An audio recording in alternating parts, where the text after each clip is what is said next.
Allohga shukronalarimiz bo'lsinki, mana Ramazon oyini ham deyarli yakunlab qoldik. Allohning marhamati, fazli inoyati bilan oxirgi 10 kunliklarida ibodat qilishlik baxtiga musharraf bo'lib turibmiz. Hammamiz Ramazon oyi kirganda bu yog'iga ezgu ishlar, xayrli ishlar, toat va ibodatlarda turishlikni Allohdan so'rab, qo'limizdan kelganicha duolar, ibodatlar qilyapmiz.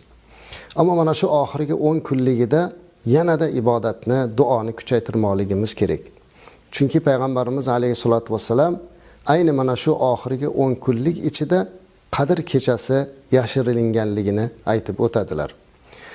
Ramazon oyini 26-kunidan 27ga o'tar kechasi Laylatul Qadr deb aytgan ulamolar, sahobalar ham juda ko'pchilikni tashkil qiladi. Lekin ayni mana shu kunga suyanib olmaslikka ham targ'ib qilinadi.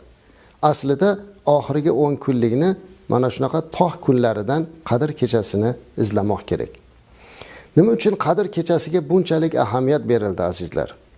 Alloh taolo o'zi Qur'oni Karimda Laylatul Qadrning fazilatini hatto payg'ambarimiz alayhisalomning o'zlari ham bilmasligini ta'kidlab aytadi.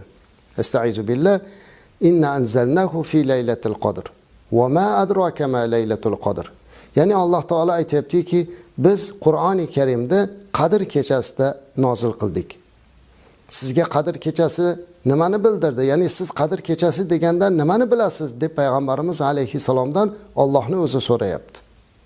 Rasulimiz alayhisalom Alloh bildirgan narsani biladilar. Alloh taolo shu savolni beryapti. Sizga Laylatul Qadr nimani bildirdi? Va orqasidan o'zi javob berib aytayaptiki, Alloh Laylatul Qadr xayrum min alf shahr. Qadr kechasi u 1000 oydan yaxshiroqdir. 1000 oy. Bu deyarli 83 yildan ko'p, 84 yil degani. Ya'ni kim mana shu kuni bitta duo qilib qo'ysa, 83 yildan ko'p vaqt, ya'ni 84 yil duo qilganda savobini oladi. Kim ko'zidan bir tomchi yosh chiqarsa, 84 yil Alloh uchun yig'lagan bo'ladi. 2 rakat namoz o'qisa, mana shuncha savob oladi. Va yana bu kunda fazilati tanazzalul malaikati va ruh. U kuni osmondan butun farishtalar va Jabroil alayhissalom yerga tushadilar.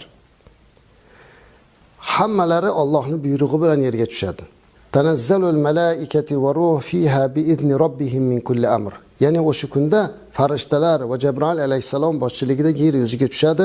O'sha kuni ularning qo'llarida, hammasini qo'llarida ish bilan, ya'ni amr qilingan taqdir bilan tushadi deydilar.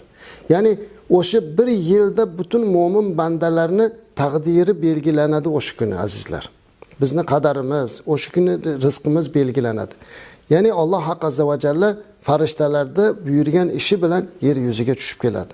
Salamun hiya hatta matla'il fajr. Ertalab bomdodgacha toatda, ibodatda turganlarga salomlar bo'lsin. Ushbu kun azizlar toat qiladigan, ibodat qiladigan kun. Bu kecha ziyofat qiladigan, maishat qiladigan kecha emas azizlar. Bu kecha uyda, oila davrasida, toatda, ibodatda duo qiladigan kecha. Tafakkur qilib aytishimiz kerakki, tanazzalul malaikati va ruh deyapti. Ya'ni yer yuziga butun farishtalar tushar ekan. Sizning xonadoningizga ham Allohning farishtalari tushadi. Endi tasavvur qiling, uyingizga eng nozik odamni, aytaylik bir yurtning rahbari yoki bo'lmasa bir siz uchun juda hurmatli bo'lgan insonlar mehmon bo'lib kelsa, siz ularni tashlab boshqa joyga ketmagan bo'lardingiz. Qadr kechasida o'tirib, er xotin bir-birimizdan rizolik qilib, uzr ma'zur qilaylik. Farzandlar otasining, onasining duosini olib, ularni rozi qilsin. Ota-onalar farzandlar haqqiga, aka-ukalar, xonadon a'zolari bir-birimizni haqqimizga duo qilaylik. Uyimizda ham dasturxonga katta e'tibor berib, ayollarimizni bir oshxonada ko'p ovqat qilishlikka mashg'ul qilib qo'ymasligimiz kerak. Aksincha, yengilroq taom bilan, ko'proq zikr bilan, ko'proq duo bilan o'tirmoqligimiz kerak. Keling azizlar, Qadr kechalari mana shu oxirgi 10 kunlikka yashirilgan ekan. Har kuni izlashimiz kerak, lekin ko'p kitoblarimizda 26 dan 27 ga o'tar kechasi ta'kidlanganligi uchun juda ham katta ahamiyat beriladi ko'pchilik musulmonlar tomonidan. Shunday bo'lsa-da, uyimizda, oilamizning davrasida ota-onamizning duosini olish imkoniyatida duo qilaylik. Uyingizga shuncha farishtalar kelib turgan bir paytda uyingizda ular bilan birga duo qilishlikni Alloh nasib qilsin. Alloh barchalarimizni ibodatlarimizni maqbul, gunohlarimizni mag'fur qilsin. Rasulimiz alayhisolatu vasallam man qoma fi laylatil qadr imanan va ihtisaban g'ufira lahu ma taqaddama min dambihi dedilar. Kim Qadr kechasida uxlamasdan duo qilib tong ottirar ekan, Alloh uni avvalgi gunohlarini mag'firat qiladi dedi.